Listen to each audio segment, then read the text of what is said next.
game, everyone. This is Rich Ramon, and you're listening to Still Toking With. Yeah. Greetings, my friend. This is the brain of TV's Pinky in the Brain. Yes, and my human avatar, Maurice LaMarche. Hi, it's Chris Poland, and you're listening to Still Toking With. Hey, this is Eric Roland, voice of Kendo Rappa on My Hero Academia, and host of the Tough Love Podcast.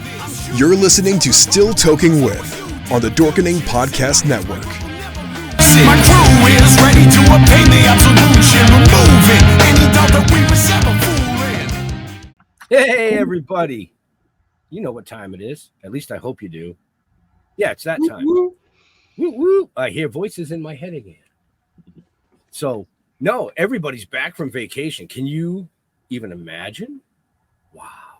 I'm just going to say, you take the good, you take the bad, you take them both, and there you have. Facts. Facts of life. It's me. It's me, Jeremy. I'm back from Terrificon and everything, and all my panels, which went wonderfully well, and some would even say it went terrific. But that sounds like a con to me. Yeah. Oh, whoa, you heard that other voice, didn't you? He's back. I'm back, yes. I was on vacay. I needed a vacay. I hide in the woods with the squirrels, gather my nuts. Takes about a week, usually.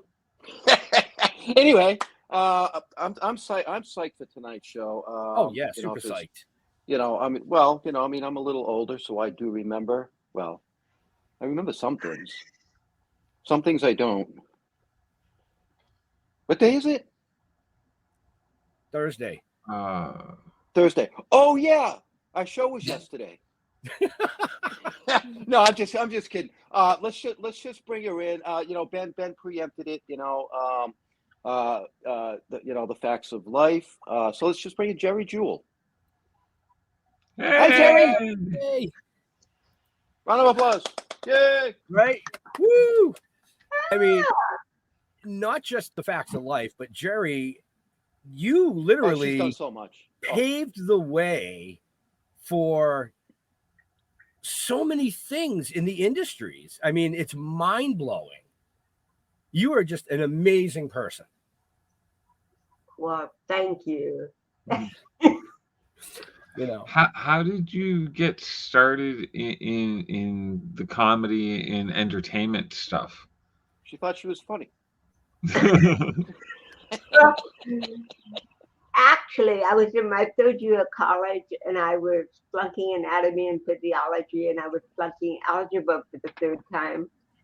And I decided that, you know what, I need to find another career, because I wanted to be a psychologist. Thank God I didn't do that. And in my third year of college, I dropped out of school, moved to Hollywood, and started doing stand-up comedy at the Comedy Store in 1978. Oh, no. That was the year I was born. Got me into that. Alex Fadez was a student I went to school with, and he was blind. And I was very frustrated because I was flunking all those courses. And he said, well, what do you want to do with your life? I said, I want to be an actress, comedian, a writer. Well, why don't you do what I do? What do you do? I go to the Comedy Store where we can tell blind jokes. Didn't see that one coming. Alex, I may not be aware of this, but I can see you just fine. No. Dinky face, you have got to tell cerebral palsy jokes. So I give him credit and I blame him for my whole career. It got me into Very nice. Wow. So I did read a little thing that you didn't even know how to spell cerebral palsy until you wore the t-shirt. Yeah, that's surprising considering I'm a writer.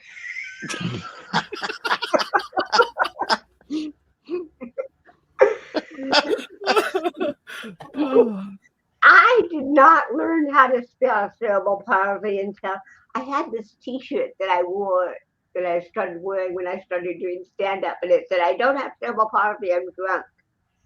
And, you know, I didn't have a lot of money back then, so I wore that T-shirt every single time I performed. And we had body odor, it had coffee stains, it had everything all over it, eggs, God knows. And so when I brought it to the Facts of Life set to use on the show, they said, "Oh God, no." We'll get you a new one. Yeah, go get you a new one. And wardrobe bought me a new T-shirt. And I looked at it and I started laughing. And she said, "What is so funny?" "Well, you just taught me how to spell palsy. I didn't know there was no E in palsy. God, if I had known that, it would have saved me 30 cents. Because it's 30 cents a letter." So, and I could that original T-shirt was palsy with an E. God, leave it to me, palsy with an E. Well, do you still have it? Yeah, I do. I do. I have that original T-shirt, and there's letters missing. So it's 3 something. There's a B in there somewhere, but it's gone. And palsy with an E. I love it. So it says a Siri pal. Yeah. Oh my God, that's just too funny. But That is it hilarious. is it is true that a lot of people, there's certain words a lot of people just can't spell. Yeah, but I can't spell restaurant. Whenever I'm I Googling a have place to look go out that to up eat, all the time I myself. can never ever spell restaurant. I agree. That's a tough one. I always get it wrong. It's like, who the fuck came up with a way to spell this stupid word? It's pretty simple. Restaurant. There's no A-U-R-A and then, What stupid person invented the spelling of vacuum? 2 years. Like you didn't get the first one? They completely suck.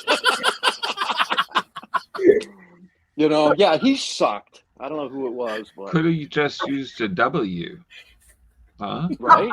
Wow. Well, actually, if you're hearing impaired or deaf like I am, I have 75% hearing loss, and I wear hearing aids. And without hearing aids, I can't hear very well at all. And if you say something about vacuum and I read your lips, it reads the same as fuck you.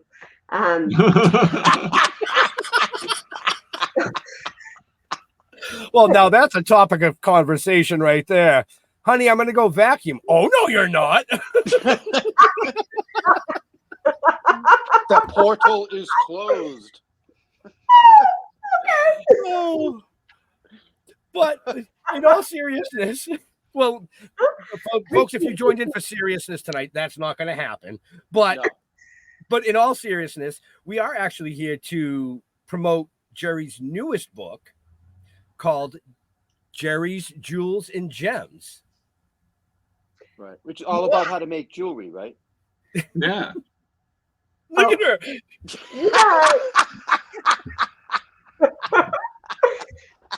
The publisher and I were talking about a title, and he wanted to call it Geri's Jewels. And I said, no, because then it sounds like a book on sex. And he said, well, that's my point. It'll sell more books. Sex sells. Yeah, but Geri doesn't have any jewels. How would that work?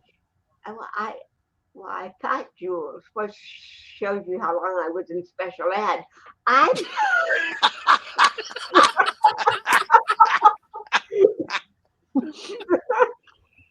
Oh, my son already.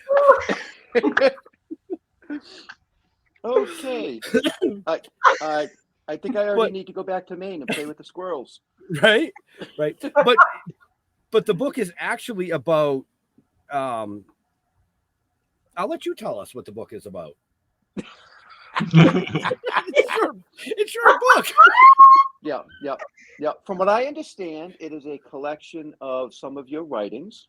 Yeah, articles, different. Your articles right. that you wrote for, I got it here in my notes somewhere, Ability Ability. Magazine. Yep. Ability Magazine. See? Yes.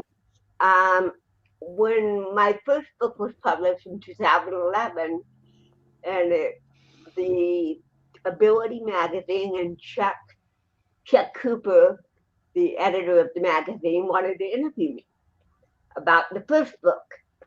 And he was so impressed with the way I wrote, he asked me if I would be willing to write for Ability Magazine. So that's how I got that gig. Wow. And then when 2020 rolled around and we were in lockdown and we were all wearing masks and I couldn't read anybody's lips.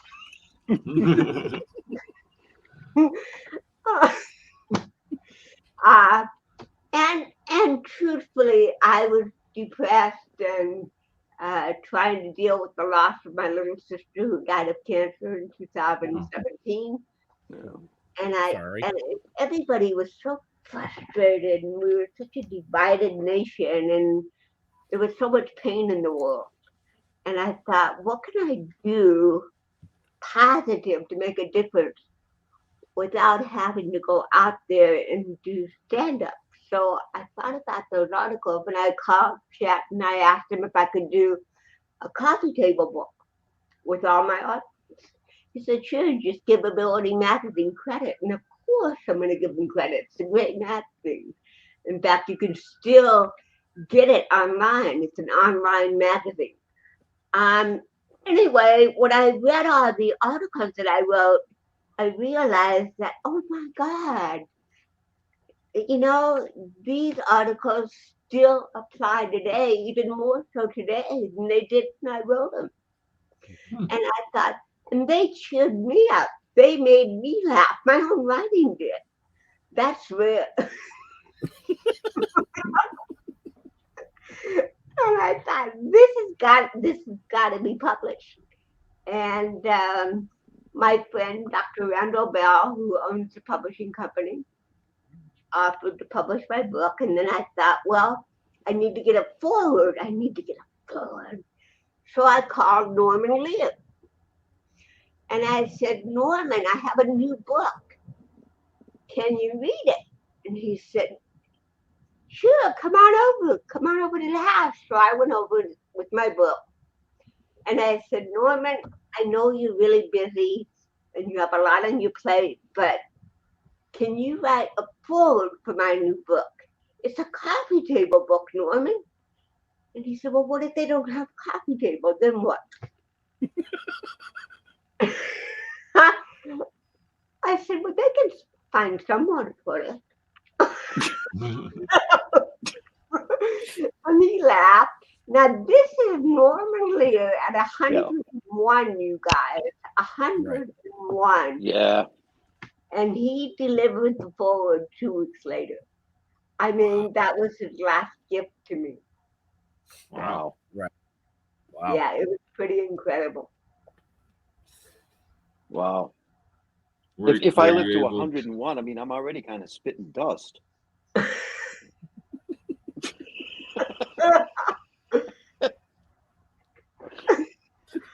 No. Well, I get a lot of that head shaking. We can't take you anywhere. No, you can't. That's why I usually go by myself. Right. Well, now you're in the bedroom. and you don't mind dust. Well, she'll let you use the vacuum. There you go. Oh my God. It all comes around again. Okay. Oh, you've never been on a show like this, have you? I just real quick, I do want to say we have a ton of people watching. So if you're typing comments and we're not seeing them, flip over to one of the main pages, YouTube, Facebook, Twitter. There's like 7 or 8 main pages that we can actually see your comments or questions. Oh. Yeah. So go ahead. Real quick. If you're interested in Geri's new book or even the prior book, which is I'm Walking as Straight as I Can, we'll get into that in a minute. check the show notes up above or down below, depending on where you're watching or listening to us. All her information and the links to all the books are in there. Okay, go ahead, Jeff. You can ask your questions. Well, I'm going to get serious here for a minute. I One figured. minute. Just for a minute. All right. You did a speech at the White House a number of years ago. I did. Yes, you did. Look at her. She's like, uh-oh. Okay. And from what I understand, now correct me if I'm wrong, from what I understand, it started with love and fear cannot exist at the same time. How did you get that? Okay. Wow, I'm impressed. All right. Now, I'm honestly going to disagree with you on that statement, but I want you to back up what you said to me. Okay. I'm putting you on the spot. Because if you are, Ah. if you're afraid of someone, you aren't loving them, you're fearing them. If you're afraid of something, you're not loving it, you're fearing it, you're holding it away from you. And actually, I learned that from Dr. Geri Jewell years ago at a conference that he did on laughter and healing. So, and I tend to agree with that. Now, Okay. you disagree with it. Why? I say, I knew you were going to ask me why, because I mean, I married my high school sweetheart. All right. We've been together forever, basically. And He's you're petrified of her. Well, no, for a long time, I was afraid of love. So I think they can exist kind of at the same time. I think they battle each other, but I think they can exist at the same time. To me, I look at it as it's a fear of a new emotion that you've never felt before, and I think you can fear that. okay. That's just my take on it. I wasn't trying to call you out on it or anything. I was just Oh, kind of no, playing no. with you a little bit. No, I understand your perception of it. I get it. You know, but I love the quote. I absolutely love the quote because it opens doors to a lot of meaningful conversation, I think. Well, it opened the White House doors. See? Yep. I was waiting for that. Yep. You know, I mean, there was a little bit more after the fact, but Did they feed after you? that opening statement, did they feed you? Did they feed you? Oh, I want to know, like, how was the dinner and stuff? Come on. The dinner at the White House, they didn't. Yeah, serve- did they give you dinner? No. Oh, that what? She No, I does. ordered room service later. Wow. Oh, that's great. Oh, the comments that just came into my head, I can't say any of them. Nope. Nope. Well, you can, but she's just going to give it right back to you. I mean, You know, yeah. That's just the way it is. It had no. It had nothing to do about that. But I'm going to So- skip right over that. I want to know about your autobiography, a little bit about your autobiography. I'm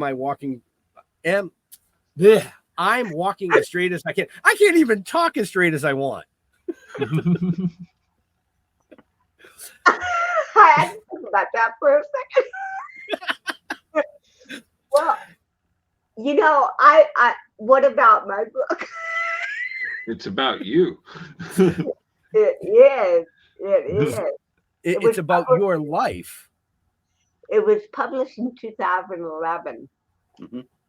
Right. And So go ahead. what did you want to know about it? Well, it's about your life. So I want to give our viewers and listeners later just a little touch about things that you had to deal with and things that you had to battle in hopes that they'll go buy the book to read it. And the new one. Yes. I'm actually writing another book. Actually, I'm writing two books at the same time. I'm writing a third one and a fourth one, but that book, it was interesting. What you don't know about Walking as Straight as I Can, but it's going to be in the new book, is that when I got that book deal, you know, I think it was 2010. Yeah, 2010 or 2009, something like that. I had $200 in the bank. I was evicted from my apartment because I couldn't pay my rent for 2 months. My car was repossessed because I couldn't make car payments. I had nothing. And then I get a call. Luckily, I could pay my phone bill. And I got a call saying that they wanted to publish my book, ECW Press. And I was like, oh my God, wow. But there was no huge advances like in the 80s. It was the 90s. So it was a whole different world. And my sister, Gloria, saved my ass. She bought me a used car. She moved me into her home.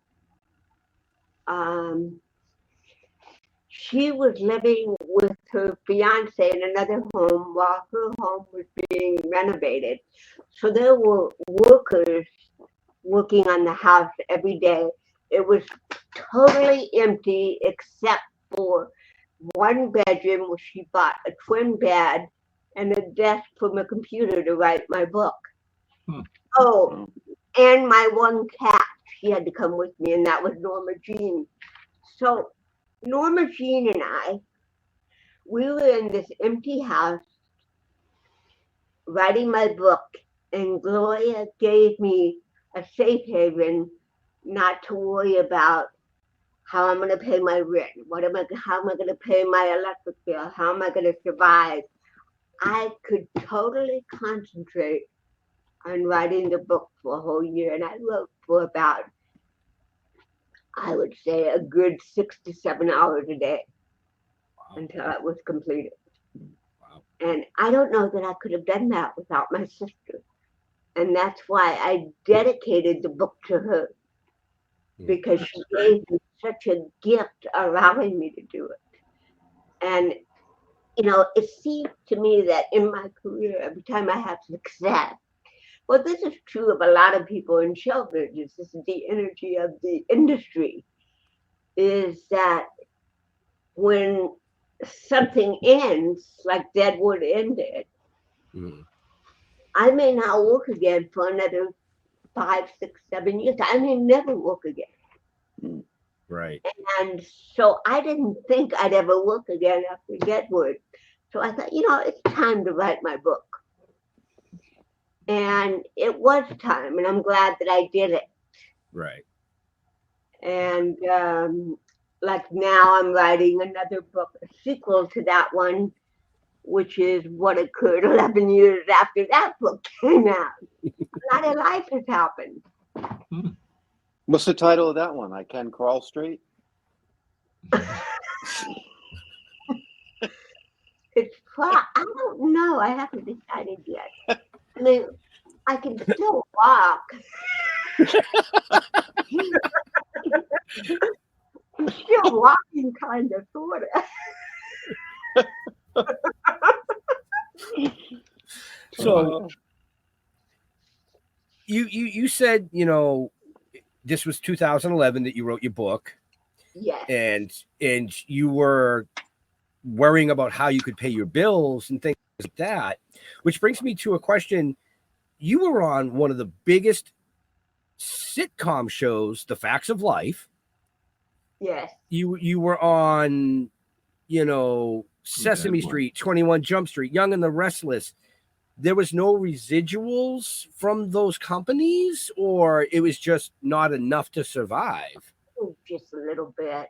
I mean, I wasn't a series regular ever, so it was just sporadic, and it's hard to survive sporadically. Right. Okay. Well, plus you got fucked over from what I read, because you had a manager that kind of screwed you, right? Oh yeah, in the early days in the 80s. Yeah, all my money was stolen. Well, that's what I mean. So that kind of sets you back big time. Yeah. You know, just a little Just bit. a little yeah. bit. When you did your work on Sesame Street, what kind of a scene? Who'd you do? What puppets were you working with? Well, Actually, I think I might have a picture here. Oh, dude. Oh, there she is with Big Bird. that's not Oh, Oh, look yeah. at that. yes. Big Bird. That's awesome. Yeah, Yeah. I got those Carol- pictures from. Carol Well, Spinney. no. Carol Spinney. Yeah. The producers called me and they said, well, we would love to have you on Sesame Street, and we love the idea of having someone with a disability on Sesame Street. This is great. But what can you do that kids will like? I mean, I don't want to do stand-up comedy for 4-year-olds. Can you do anything that kids could relate to? And I said, well, I love Miss Pac-Man, Space Invaders, and I can roller skate. And you know, the minute the roller skate line left my lips, I thought, wow, not only do I have cerebral palsy, I have mental health issues.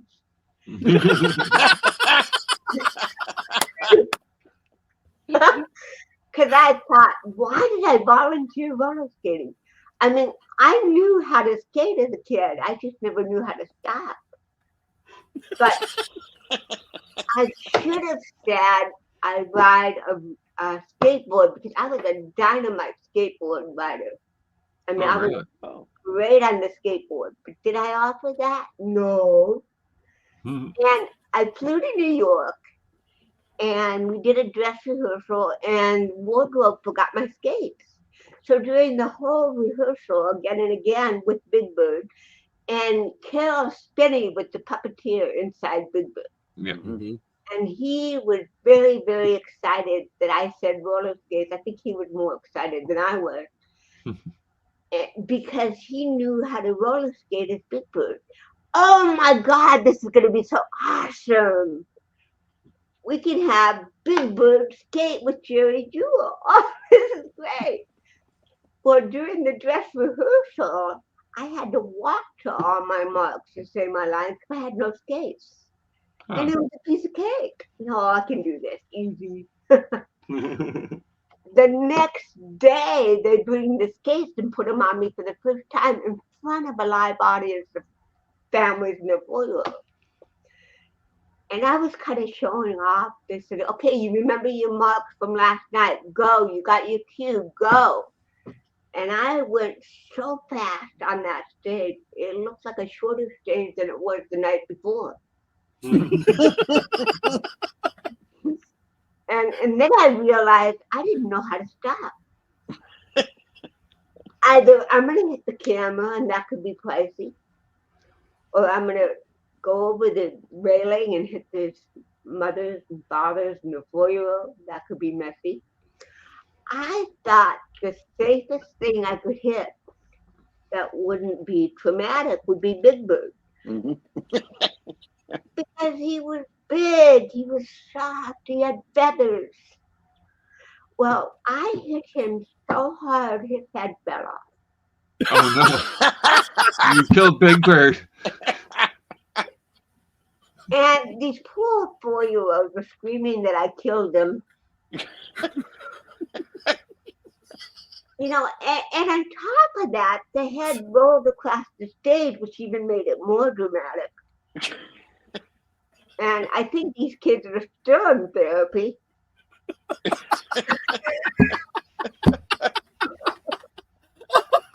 Oh my God, I'm gonna die. Oh, my sides hurt.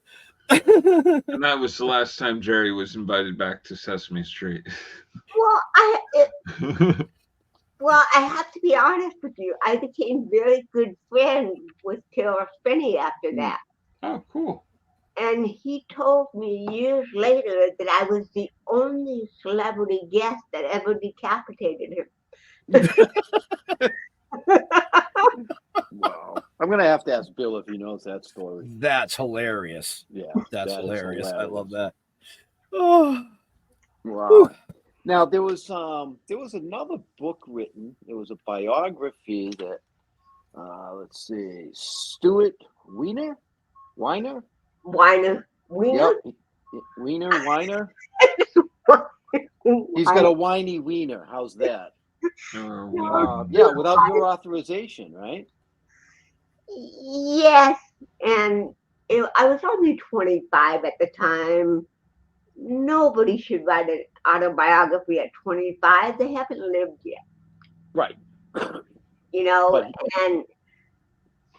but this was a contract that my ex-manager got me into, who was going to prison at the time.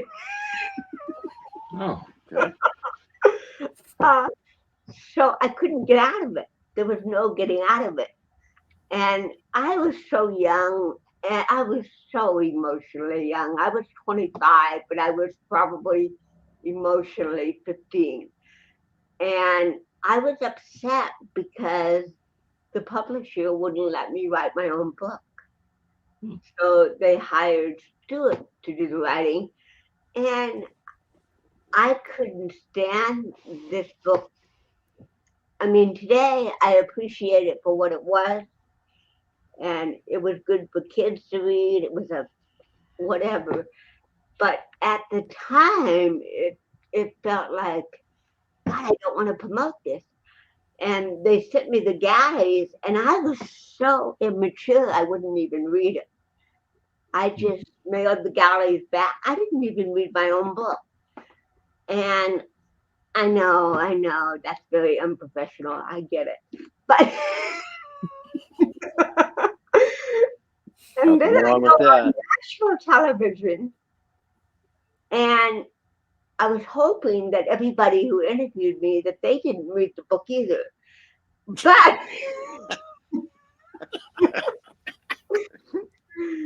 But Bill Donahue read the book. Oh, he wow. read it. He went through it with a highlighter. I mean, he knew that book from beginning to end. And I'll never forget, he said, Geri, you said something in the beginning of the book that caught my attention, and let me quote you. And I was like, oh, please don't quote me. And he said, you wrote that cerebral palsy are the two ugliest words in the English language. Now, to me, that sounds hypocritical of what you do, of what you're about, your energy. Why would you write something like that? And I wanted to say, because I didn't write the book. Right. But I couldn't say that because the publisher would have sued me. So I said, well, Bill, you're an intelligent man. I think you're taking it too literally. I think it was a metaphorical. I mean, totally BSing my way through a line that I never even wrote. And then I thought, that's the end of it. It can't get more embarrassing than that. But it did. Oh, boy.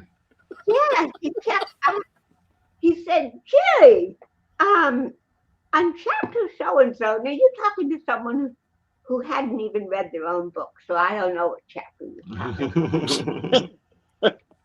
And he said, you wrote that there was a teacher that influenced your life. Can you tell us more about that teacher? And when you see this video of me on Phil Donahue, you see this blank look on my face. And I said, well, Phil, I said, can you give me a hint, like the initials of the teacher?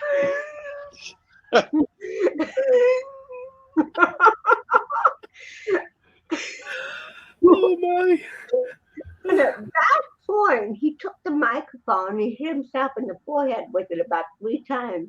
And it said, I could swear her name is on this book. Oh, jeez.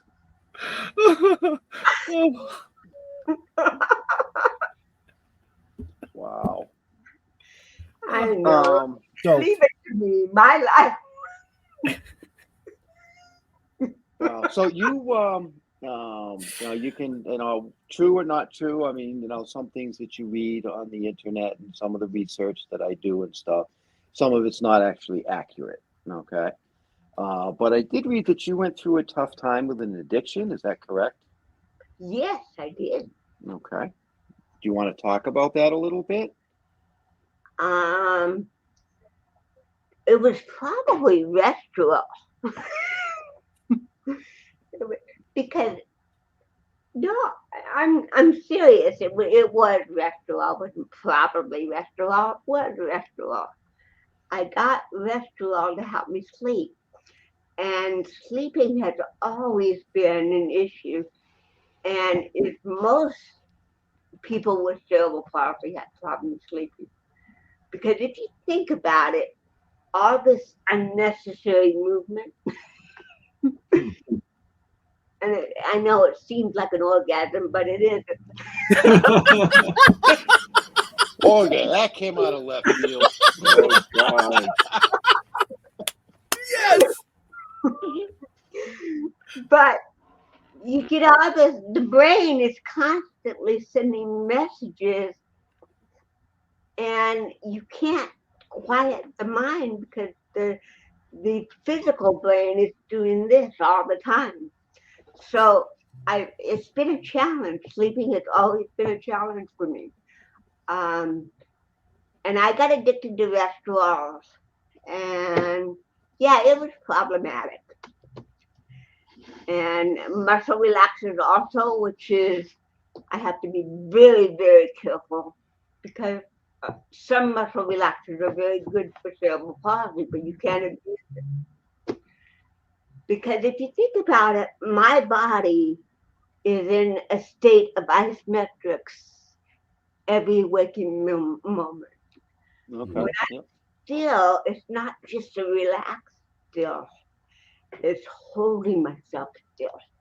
Does that make sense? Yes. Mhm. Yep. Absolutely. So it's a challenge, and I do okay. I struggle, with this body even now, even more so because of aging and CP. It's hard, very, very difficult. A lot of pain. In fact, I get 3 vials of Botox injected in my neck, shoulders, and back for chronic pain every 3 months. Wow. So, and that's just the upper part of the body. The lower part is another deal. In fact, I just stopped. I'm not going to go there. Oh, there you did, Ben. No, but I have rheumatoid arthritis from CP in my joints. Mm-hmm. Curvature of the spine. I mean, so many things. And I had neck surgery in '99 from C1 to C7. And the surgeon told my sister, she said, if I didn't know that your sister was only 43 and I just came in there and did surgery on her, when I opened her up, she has the bones and the muscles of a woman in her 70s because of overuse. Mm-hmm. Right. I never get a break. I'm just overused. It's like being a professional athlete or a dancer. It's right. So I'm paying the price for being a professional CPer. CPer? Yeah. Does Is there an Olympic sport for that? Is there an Olympic sport for that? Wow. Does meditation help? What did I just tell you, Jeff? No, I've never. Have you tried cannabis? I didn't say masturbation. I said meditation.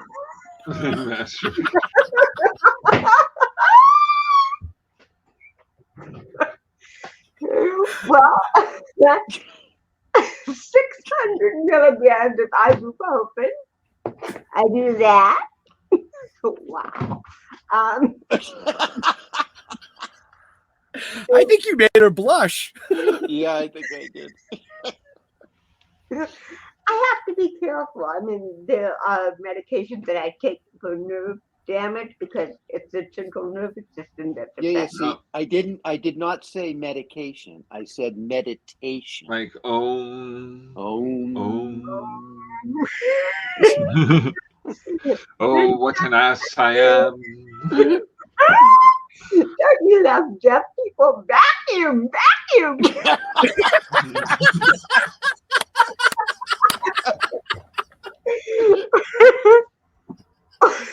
Oh my god. Oh man. For you folks that are just joining us now, you have to go back to the beginning of the show after it's over and rewatch the vacuum episode. Oh, wow. Yes, Okay. meditation helps. But again, you have to quiet the mind to meditate. Yes. It's But that's the hard part. Okay, that's the hard part. Yeah. That's why you bring in the cannabis.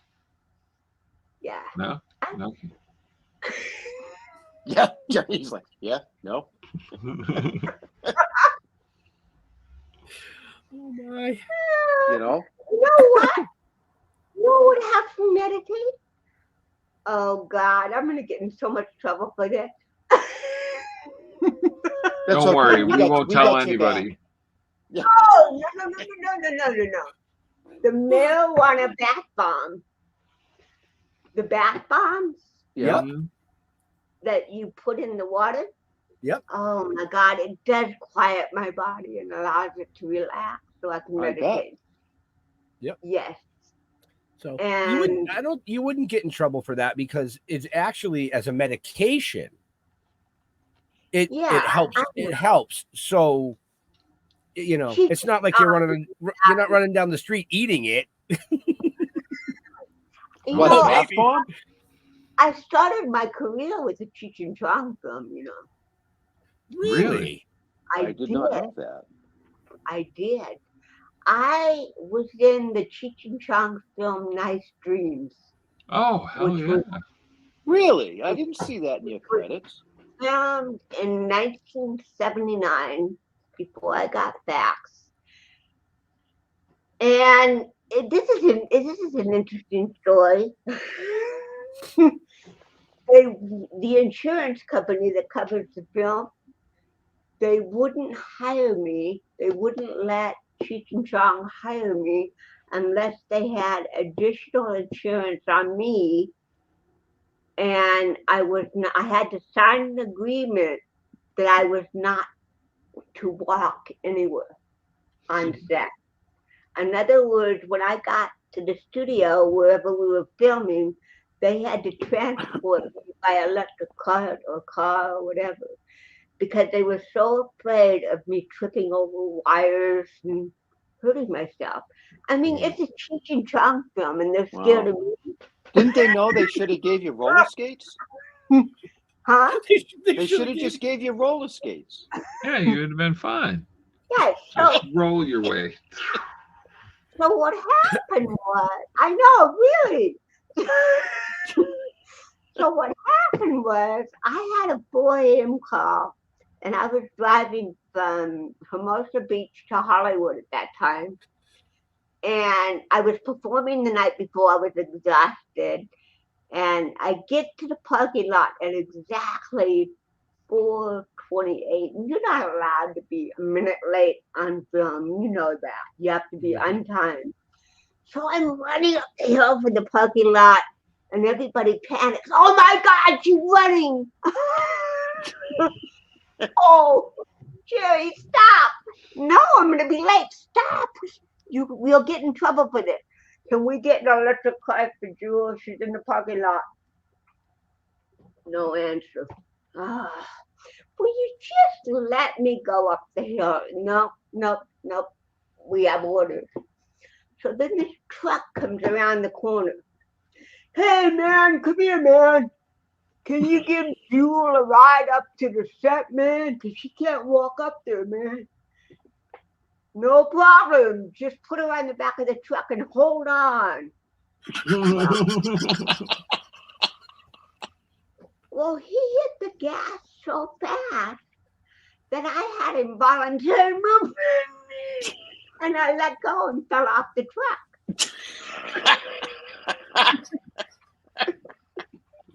That's not funny, but it's funny. And, you know, that really was a horrible thing to happen to me because they had to send me to urgent care. They put a cast on my arm. I come back at lunch hour. I mean, this happened at 4 o'clock. That's how long I was in urgent care. I come back at lunch hour and Tommy Chong saw the class for me and he looked very troubled. And I said, hey, Tommy, can you please cut my meat for me?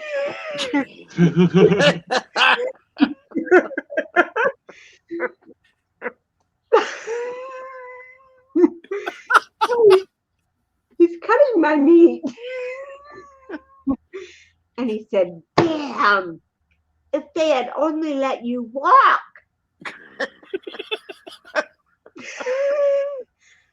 The problem was they couldn't match the 3 weeks of footage with a cast on my arm. Oh, no. So all my work on Nice Dreams was on the cutting room floor. But at the end of the credits, you see my name. I got my SAG card, I got paid, but I'm nowhere in the movie. Which is sad because it was kind of funny because I played the role of a mental patient.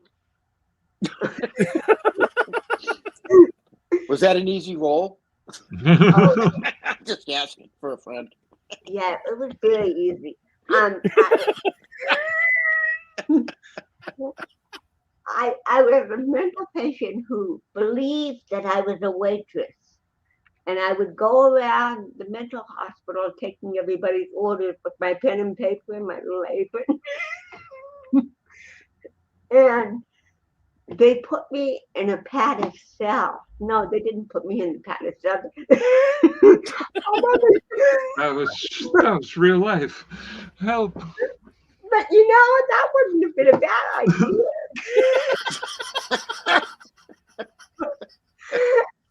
They put Mary Fish in the padded cell, and Timothy Leary came in and gave him a tab of acid, and he had an acid trip. And on his acid trip, he saw me doing stand-up comedy at the Comedy Store. That would have been in the film, but it was never meant to be. And I'm kind of glad because even though it was funny, it was hysterical. But Facts of Life would have been furious because Yeah, you think?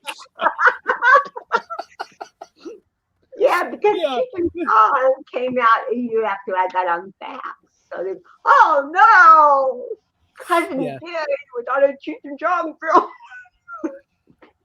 I don't think Mrs. Garrett would have liked that. Yeah. Yeah, problem. Girls. Just give her a bone, she'll be fine. Mrs. Garrett. No, she was cool. Jesus. Oh boy. Yeah, I didn't see that one coming. No. No, you didn't. I just didn't. No. So I gotta say, you do a lot of what keeps you going so strong. Like I'm a fully able person, and I'm like way lazier than you could ever imagine. And you're like writing, you're doing comedy, you do stand up. Like She still has leftovers from Timothy Leary. right.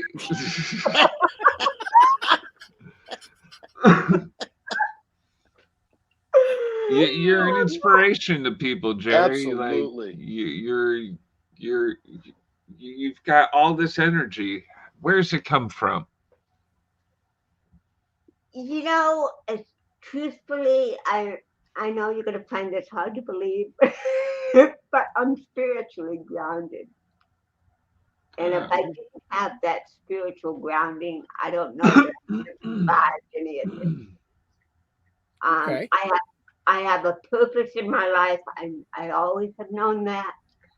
From the time I was about 12 or 13, I knew I wanted to be an actress. I wanted to be a comedian. I wrote a couple of plays when I was 13. I also wrote Carol Burnett. We became pen pals. Oh, wow. Oh, and she answered all my letters, and I was always, I sent her so many letters. Dear Carol Burnett, you're not going to believe what my rehab counselor told me. He said there's no job for me in the entertainment industry. Can you believe that, Carol? And Carol always wrote me back whenever she could, and she said, get into acting in every capacity. She told me there was no guarantee that I would become professional. She said there's no guarantees in life, period. The important thing is to put out the effort and to try, because no one knows what they can do unless they try. And that's really powerful coming from Carol Burnett. Right. So, right. I think that's then I ordered tickets to a show when I was 16, 17 at the Carol Burnett show. And it was that episode, that famous episode where she wore the curtains, Gone with the Wind. Yeah. I was in the front row of that audience, and I was like 16. And that's when I first met her. Yeah. Wow. So is Carol one of your biggest influences? Pardon? Was Carol Burnett one of your biggest influences? Oh,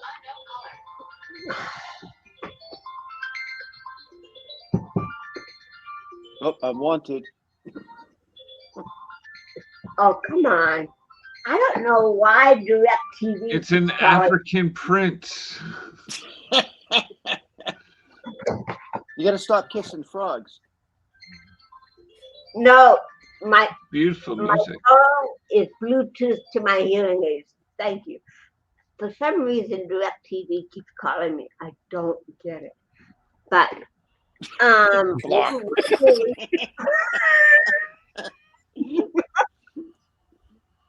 I paid my bill, all right?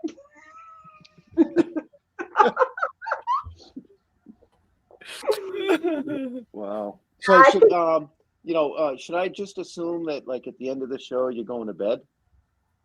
No. Why would I go to bed? Well, you're already in your bedroom. You're already in your bedroom. I know, but it's because I have a desktop computer. I just bought a new laptop, but I haven't figured out how to set it up yet. But I'm working on it. I'm not computer savvy. I don't know if you've noticed that. Well, I can tell you, step one is they open. Yeah.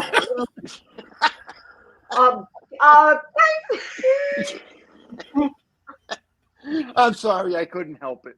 No, I know.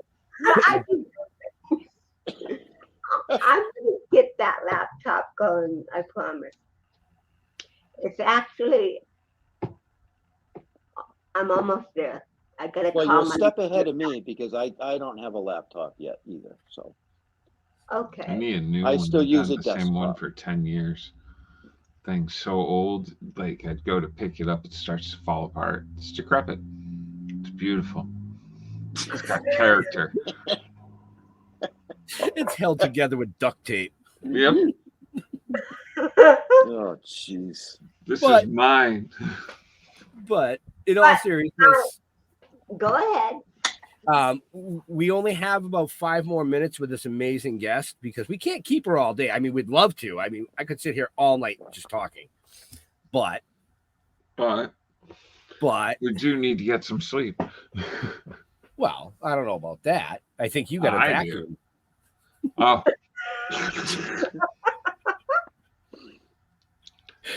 Oh boy. No, people, I got no. the head shake that time. No. 2 years. 2 years. So go ahead, Jerry. You were going to say something. I'm sorry. I didn't mean to cut you off. What was I gonna say? Damn I it. said Jerry, not Jeremy. Oh. Never mind. I guess I'm not talking. You jarhead. Where are you, Jeremy? I'm in my attic. Oh, wow. 'Cause I Yeah, thought these you are were- all comic books up on the. Yeah. His wife allows him down for dinner once a day. Yes. She's Wow. like, come, Jeremy, it's time.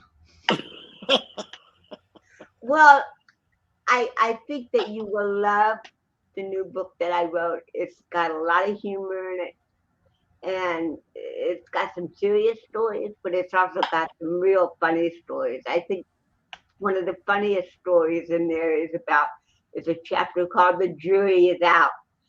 It's about my one time serving on a jury, and they've never asked me again, and I don't blame them.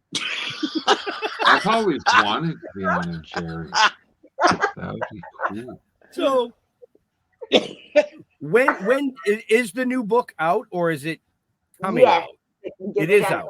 Amazon. They can order it through Barnes and Noble. It's definitely out, and I encourage people to write reviews after they read it, because that always helps. Absolutely. Yeah, that So- book sounds like a lot of fun. I'm proud of the book. It's an accomplishment for me, especially when you consider that I wrote it, during lockdown and Yeah. during a lot of pain, and I Mm. wanted to make something positive and make a difference. But that's been the energy of my whole life. Have you done any book signings? Yes, I had a huge launch at the Barnes and Noble Grove in LA at the Grove, and I also went to Deadwood, South Dakota, Wow. and yeah, it was really nice. I got together with some of my Deadwood friends, Earl Brown and Keone Young, and I'm going back to Deadwood next month to do another book signing. Yeah, you keep Oh, saying nice. Deadwood. I'm trying not to take that personally. Hey. Don't.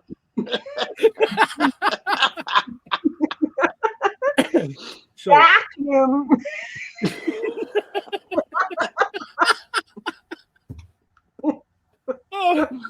So I noticed on your website that people can order the autobiography autographed from you. Yes.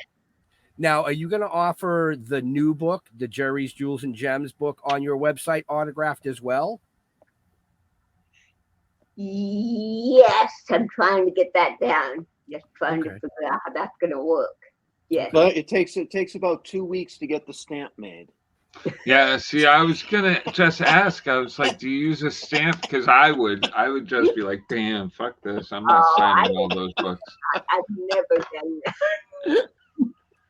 Well, no, Yeah, tell them what I wrote, but hey. What is she writing? No. Now you've read these books, right? Yeah. Well, I tell you, the computer has been a godsend for CP, because that's the one thing I'm going to say about it. My brain is so fast, very, very fast. And the frustrating thing is I can't write or type fast enough to keep up with it. I'm like on the first sentence, and my brain has already typed 10 sentences. Yeah. So physically, everything is a little bit harder for me to do. Mhm.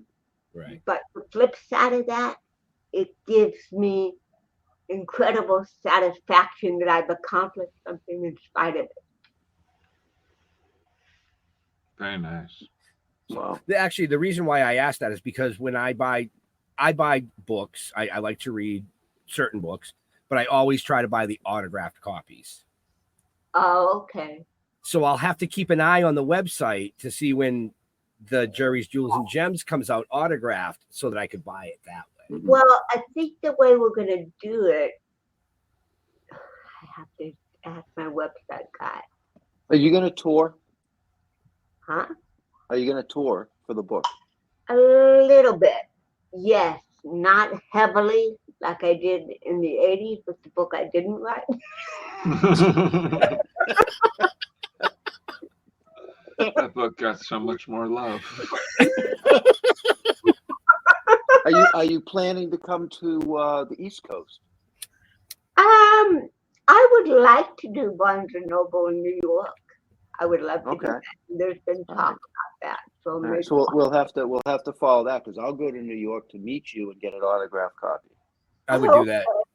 All right. Oh, that would be so fun. I hope I get this. Yeah. Yeah, because we're what, like 5 hours from the city? Yeah, 4 to 5 hours. Yeah, I 4 to drive 5. out. Well, I say 5 hours because of New York traffic. Oh yeah. You know, and we can get to New York in 3 hours, but it takes 2 hours just to get down the street.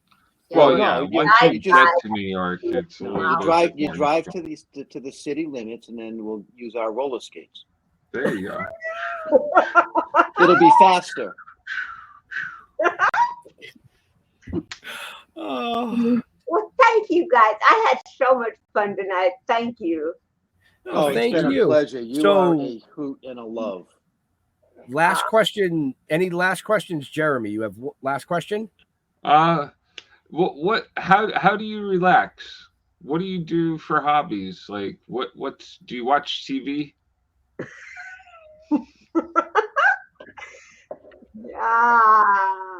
Yeah. I also like Scrabble. I have tons of Word with Friends games. Scrabble is not relaxing. That is stressful. Are you kidding? Oh, I stress out. I'm sitting there. I need a double word. I'm trying to set up a word. I sit there and wait for the letters. Everybody else is stacking up points. I'm just, no, I hate this game. It's worse than Monopoly. No, I love Scrabble and Word with Friends. I was raised on Scrabble. And my parents always, if I put a word down, I had to know what it meant. So is that a real word? Yeah. What does it mean? And they would hand me the dictionary, look it up, and define the word, and we'll let you play it. So my parents pushed me. That's which good. was a good thing. Yep. All right. Jeff, any last questions? Yeah, I already know the answer to one of them, so I'm not going to ask it, and that's cats. Based on the conversation. Okay. What was your cat's name when you were writing the book, Living at Your Sister's? The one, Nora or something? Norma Jean. Norma Jean. Norma Jean. Okay, so I'm assuming you're a cat person, not a dog person. I am. Now I Okay. have a new cat named Kiki. Okay. Yeah. All right. See, Kiki- so that and- that question got answered. And just for you folks, Kiki made an appearance about 10 minutes ago. She walked in, and then Jerry laughed really hard, and the cat took off. Yes. Okay, and I'm going to change it up this week. My last question is, if you could go to any place in the world, where would you go? Oh, Lord. Any place in the world. Gosh, I traveled. I don't know. I don't have an answer for that. I have Okay, no- what do you like in your pizza? No, there's not any word that I'm really, I've traveled my whole adult life. I'm playing from one city to another, performing. I don't like, because my body is so, in so much pain. Planes are difficult for me. So if I could just wiggle my nose like Samantha Stevens, I would like to go to Italy, truthfully. Okay. Fantastic. I've been there. I highly recommend it. Excellent. I would love to see it. So my last Very question good. is, as the quoted first person with a disability to have a regular primetime role.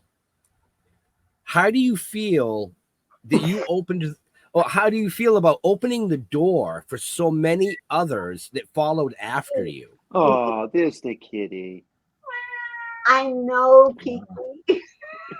Kiki's like, feed me. These guys need to let you go.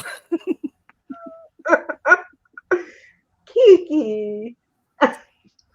Okay, what was your question before you were rudely interrupted by my cat? My question basically was, how do you feel about being such a role model for people with any type of disability in the entertainment industry, being quoted the first to have a regular primetime role? Well, I didn't do it alone. I mean, Norman Lear opened that door for me, and Bernie Field and Lauren Arbus. I mean, there were a lot of people that made that happen. Today, I'm very proud of it. When I was younger, it was a lot of pressure on me. Like I have to be perfect. I can't make mistakes. You know. Today, I'm very proud of it, and I would have to add that everybody has disabilities. Right. There's just some show more than others. Some are more obvious. I agree with that. Yeah. Yep. I agree. I totally agree. I was always raised that everybody's created the same. Yeah. There's no such thing as, quote, disability. Some people just have harder times. You know what? Some people's disabilities are more visual than others. Yes, and it's part of the human condition. I think spiritual disabilities are a lot more painful. Spiritual disabilities are greed, hate, abuse, all the things that we do that are negative and hurt others. Those are, I think, we're all challenged, but you know what? I think cerebral palsy has given me a lot of insight and sensitivity and empathy that I may not have had otherwise. So I have more patience with people than most people would. Right. Um, As you all have seen tonight on the show, she had a lot of patience with us. No. You know what I mean. No, I do know what you mean. Well, I think that wanna, was well said. Yeah, I do want to throw something out there. This is like totally off the wall. I don't know if anybody's heard of it before. I discovered it 2 days ago in an article that I read. Does anybody realize that the TV show Gilligan's Island, that all the characters are the 7 deadly sins? Do you guys know that? Jeremy does. I just read that earlier today. I was like, oh my God. I heard that. Each character is one of the 7 deadly sins. And Gilligan's the devil. Yep. I didn't get that. The show Gilligan's Island? Remember Gilligan's Island? Yeah, of course, Gilligan's Island. Yeah, each character, and this is coming from the guy that created the show. Okay. You can look it up. Each character is based on one of the 7 sins. Oh, wow. Okay, like Mr. Howell is greed. Greed, yeah. Okay. I don't know all the 7 sins. I mean, they list them all out. If you just Google it, it makes perfect sense. Oh, and that's what the show is actually all about. They were actually in hell. That was their purgatory. Are you serious? Wow. Yeah. Wow. No wonder Ginger was always vacuuming. She was lust. Ginger was lust. That's what I said. Yeah. That's what I said. But on that note, okay, I'm sorry. Go ahead, Jerry. Everybody loved Ginger. Well, No, Marianne. Marianne was the innocent one. Oh, we lost Jar Jar. He got Yep. booted. Yep. But- Marianne was, I can't remember which sin she was. Marianne, Desire. I think it was desire or something like that. Marianne didn't have desire. No, she was, but she was desired. Oh, she was desired. Oh, Yes. Yeah. Yeah. Yeah. It explains it all if you Google it and look it up. There's a whole write up about it. oh, Jeremy's back. He's Yes. really excited about Gilligan's Island, but he came back. Okay. My Yeah, internet is He got vacuumed out for a minute. So I am going Yes. to wrap this up Yes. So- Wrap this up. I'm going to eat. so our amazing guest can get on with her life and feeding the kitty that keeps interrupting her. Geri, where do you like to interact with your fans on the social medias? Oh, God, computer savvy again. I occasionally communicate with my fans on Facebook. I'm trying to get into Instagram, but I haven't quite gotten there yet, but I will. All right, folks, you heard it. Facebook for Geri. Jar Jar. Facebook for me as well. And also check out Splash Pages every Tuesday night at 8 p.m. on the Facebooks and the YouTubes. And I'm here every Wednesday night at 7 p.m. on the Facebook and the YouTubes and wherever else. Find Well, are your podcasts eyes or even open? broadcasts. Oh, there they are. Now they're open. It depends on how I look at the camera, if I look down or up. Okay. I can Yeah. do the little Yeah. squinty Good thing one. too, Good because one. it's like, Good one. I'm okay. I can see. All right. Geri. Go to stilltoking.com or Toking with the Dead on Facebook.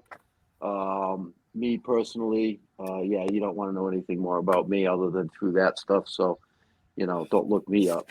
There's 1,000 of me out there already. I Googled myself once. It scared the shit out of me. Don't Why? ever do that.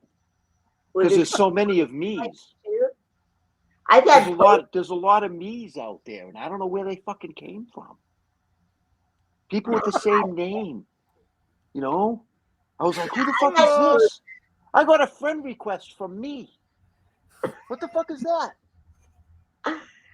yeah, that's pretty crazy. So go to stilltoken.com. You can find out everything about what we do. All our shows are archived. All the links are there. A lot of them are being moved over to the streaming platform Red Coral. You should check out Red Coral Universe. Other than that, yeah, I'm looking for another vacation. I got to go hang out with the squirrels and collect some more nuts. Are you done? Can Sure. I close the show? Are you done? Yes. Sure. Yeah. I mean, I know we all love our amazing guest. I mean, she's one of the Oh, most it's fantastic. people in the industries.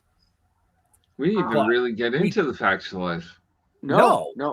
This has been one of the most fun shows I've had all season. Oh, Absolutely. wow. Absolutely. Awesome. So, with all that, folks, we want to thank Geri for coming out, talking about her new book, which is Geri's Jewels and Gems. You can find all that in the show notes up above or down below, as well as all her other amazing links. They're all in the show notes. So Up you guys above got me, and down below. you guys got me all flustered, like flustered. Just saying, But quick reminder: next week's show is at 5 p.m. We have the amazing Charlotte Kirk coming on from the UK. So I had to move the time back because I can't make them go on at 1 a.m. It's just not fair. Well, it is, but not really. Again, a huge thank you to Geri for hanging out with us tonight. Hope everybody enjoyed the show. We had a ton of viewers. I wish, you guys jumped over to one of the main chats and you could have chatted and asked a question, but you didn't. Oh, well. So to all our veterans and first responders, we want to thank you for doing what you do so people like us can come up here and do what we do. Stay safe. We'll see you next week. We are out of here. Bye. Peace.